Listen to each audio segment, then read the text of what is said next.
Hello, everyone, and welcome to Body Bags. I'll be your reviewer for today. I'm Lonnie from Horror Heaven77, and yeah, you already know that you already know the movie that I'm going to talk about. You already know that we're doing a theme week this week, and the theme is horror comedy.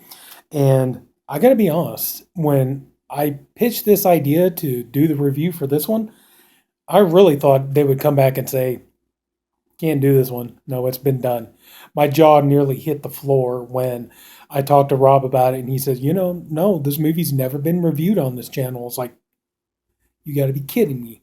But anyway, so the movie is Gremlins from, I believe it's, 1984. And yeah, this is a family favorite of mine. Went to see it twice, I want to say. No, I saw it only once in the theater. Okay, yeah, I saw it in the theater. Let's see here, 1984. I would have been 7 years old, but and that was the thing. This movie. It was kind of geared towards kids and things like that. And they had the merchandise. You still get the merchandise. You go in any toy store. Walmart's, Targets, whatever. Look in their toy section. You can find a gizmo. Or a stripe or whatever they have. But yeah, this movie it's definitely a classic, and this is a must watch for me every year on Christmas. I mean, yeah, even my brother, who he's not into Christmas horror movies at all. If you sit here and try to get him to watch around Christmas time, you try to get him to watch like Silent Night, Deadly Night, or Black Christmas, or Christmas Evil, and that kind of stuff, he won't go near it. But this is the one Christmas horror comedy that he'll watch. Excuse me. Also, too, um, one thing I think is very interesting is I think over time people have kind of just come to think of this more as a comedy. But when I was rewatching this, getting ready to do this review, I was actually surprised at how strong the horror element is in it, and the comedy is actually pretty pretty tapped down. Now, when you go to Gremlins 2, the new batch, horror, there's hardly any horror in Gremlins 2. The movie Gremlins 2, the new batch, really is more just kind of flat out, off the wall comedy, where this one definitely does have a much stronger horror element to it. I don't think I'm pretty sure everybody's pretty much already seen this movie, so I don't think I really need to explain too much what the movie's about. We know the story. It's about Rand Peltzer. He's in Chinatown with a young boy. He's looking for a gift for his son Billy for Christmas, and he takes him to this drugstore that's owned by the boy's grandfather. And he's looking around, looking to see if there's anything that he wants to buy that he thinks would, um, you know, impress his son for Christmas and things. And he comes across this little creature, the Mogwai, and he decides he's got to have it. But the old gentleman who runs the drugstore won't sell it to him, so the kid sneaks it out for him. Tells hey, we need the money. So he gives the kid the money. He takes the little Mogwai home, which we all know comes to be affectionately referred to as Gizmo. So then we're introduced to our main character. Really, is Billy Peltzer, who he's trying to get to work, and this is a total Joe Dante movie. I mean, there's so many elements of a Joe Dante in this. But he's talking to Mr. Futterman, played by the late great Dick Miller, who that was the thing. I remember in one interview, Joe Dante said, usually whenever I get a script of a movie that I'm interested in directing, the first thing I do is I read through it and I look through and I look for which part can I give to Dick Miller, because I got to try to put Dick Miller in everything I do.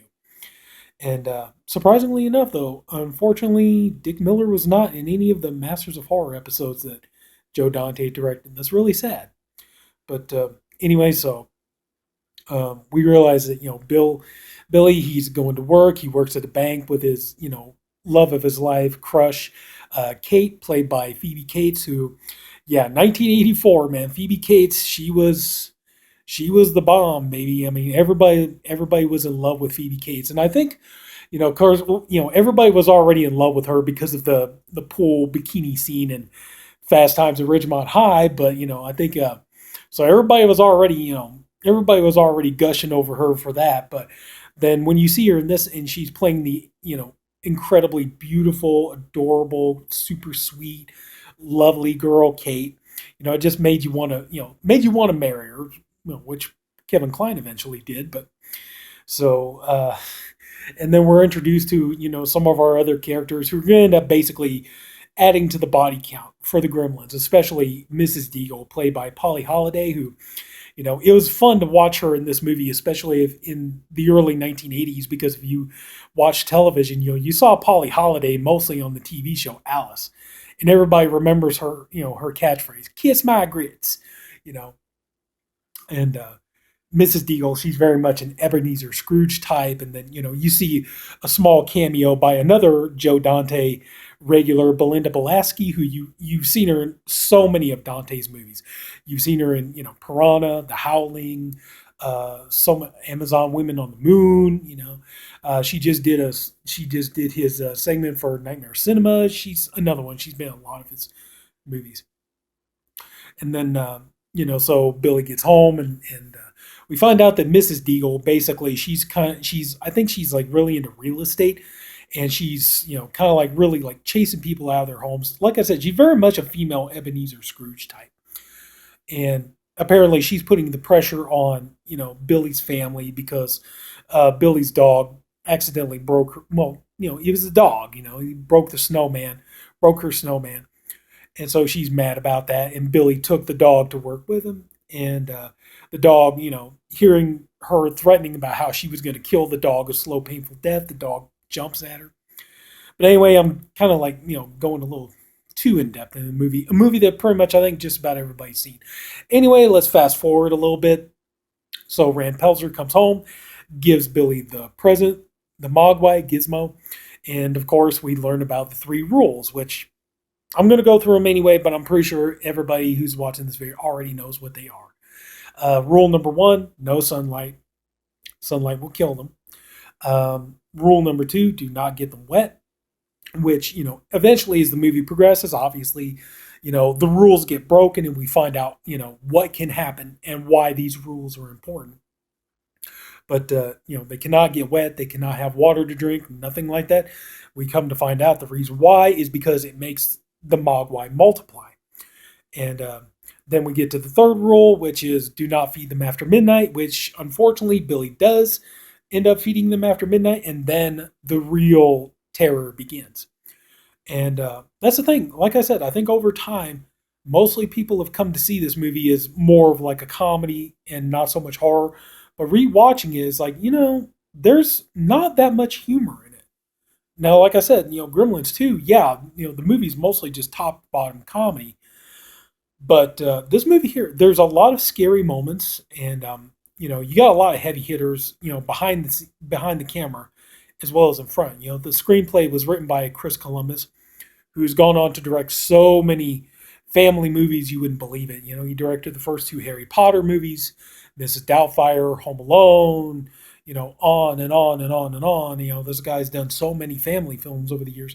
But it's interesting because his script was originally a lot darker, and then Steven Spielberg really wanted to make this movie. He loved the script and really wanted to do it. But there were a couple of elements in here that if you watch the bonus features and the commentary and things, there were some elements in there that were considered just a little too dark, and Spielberg and Joe Dante both agreed, like, no, that's too much. It's like we could kind of tone some of that down. The main thing being was that, two main things. One of the main things being that the Gremlins, when Gizmo accidentally gets water spilled by him by Corey Feldman's character Pete, he ends up multiplying, and then the Mogwai that multiplied, they're a little bit more vicious. They're a little bit more unruly. They're just kind of little hellraisers pretty much, and they have a little bit of a viciousness to them. And in the original script, they end up killing Billy's dog, and and Spielberg and Joe Dante were like, no, that's a bit too much. So they end up having it just where the Mogwai end up attacking the dogs and string them up in Christmas lights, but he's not dead. Good, because I don't think nobody wants to watch dogs that get killed. Nobody likes that. I don't either. And then another really gruesome thing that was going to happen in the original script was that Billy's mother gets decapitated. And, they were like, no, no. We got plenty enough of a body count in this movie.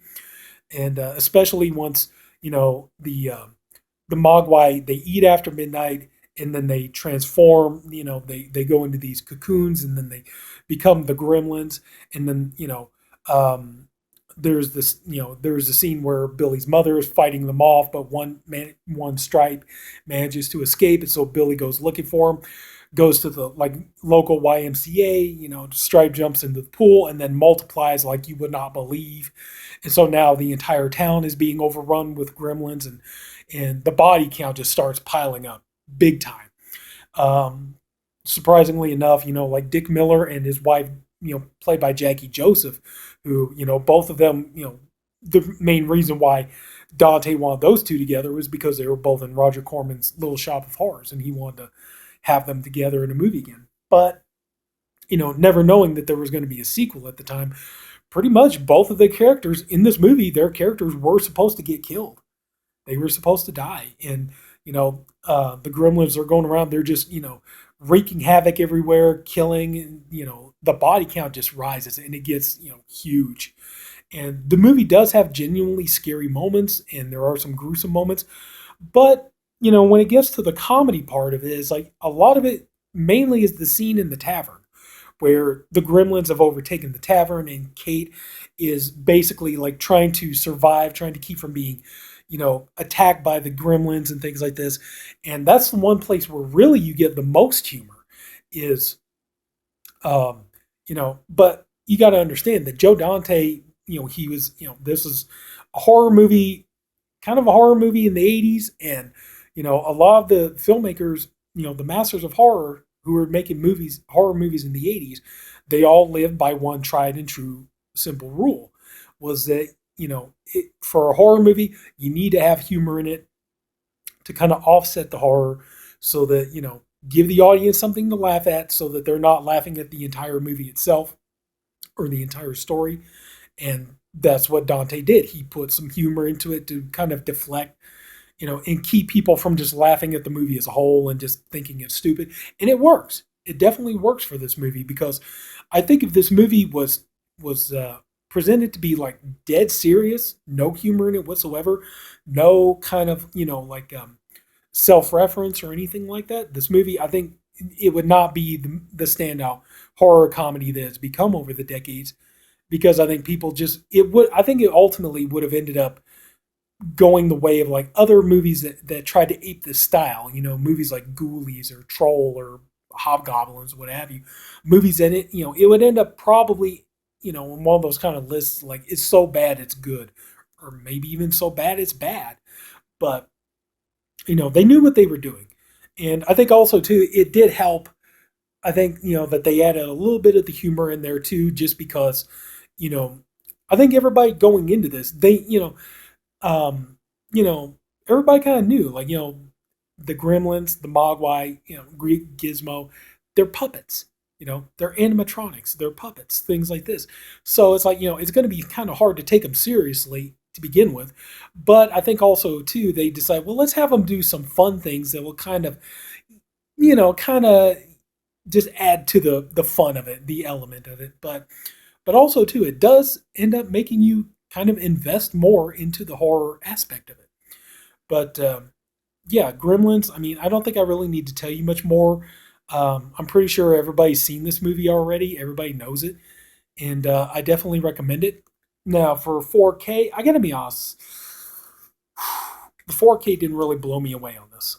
It's okay, it's watchable, it's very grainy, but yeah, the 4K just didn't really knock me out the way I thought it was going to. But um, definitely, Gremlins, yeah, watch it every chance you can get. Like I said, I watch this every Christmas, and I just have a lot of fun with this movie. I enjoy it a lot. Um, that's the thing. I'm sorry, I'm not going more and more in depth on this movie because I'm pretty sure just about everybody's seen it already. But also, too, I always, personally, I thought it was kind of interesting too that that Spielberg would end up wanting to work with Joe Dante on this movie, and I believe, I want to say I think Twilight Zone the movie was before this, but I'm actually kind of surprised that Spielberg did want to work with Dante because Dante directed Piranha, which basically, everybody knew. It was no secret. Everybody knew Piranha was a ripoff of Jaws. So I think it was kind of funny that that these two would end up working together several times. They would work on this, Gremlins 2, Inner Space, I think some other stuff. I just can't remember what it is. But anyway, yeah, Gremlins, I can't say enough good things about it. It's a great movie. It's a lot of fun. There's much more of a horror element than I remembered it being. I just kind of remember it being more fun and more funny. But looking back on it now, it's like I'm actually really surprised how much of a horror element there is in this movie and how suspenseful and genuinely well made and scary it is. And even though they are puppets and animatronics, Chris Walas and his team, they did a great job, especially for what they had to work with at the time. I mean, let's face it. You know, the movie came out in 1984, so they were probably making this like, I don't know, early 94, 1993. So, I mean, they just worked with what they had. So, and it's a great movie. And, for the most part, I think most people, even though they know they're puppets, they know they're animatronics and things like that, you buy into it because you want to. It just pulls you in. And, there's not a lot of movies out there that really have that kind of magic, but Gremlins does have it. And, I can't say enough good things about it. So, yeah.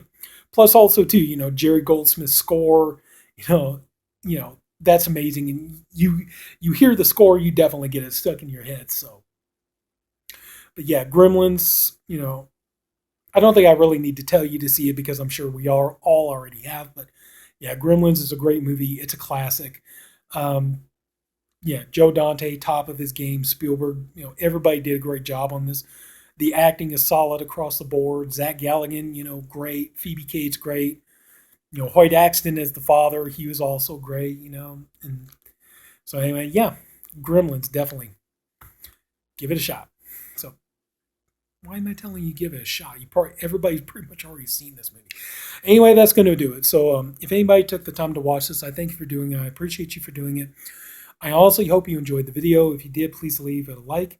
If you haven't already, go and subscribe to the Body Bags channel. We have a different reviewer, one for every day of the week. I'm the Friday reviewer. We have different guys. Everybody's all doing great stuff and lots of fun videos. So, yeah. So, everybody take care. Have a good night, and I'll see you later. Bye-bye.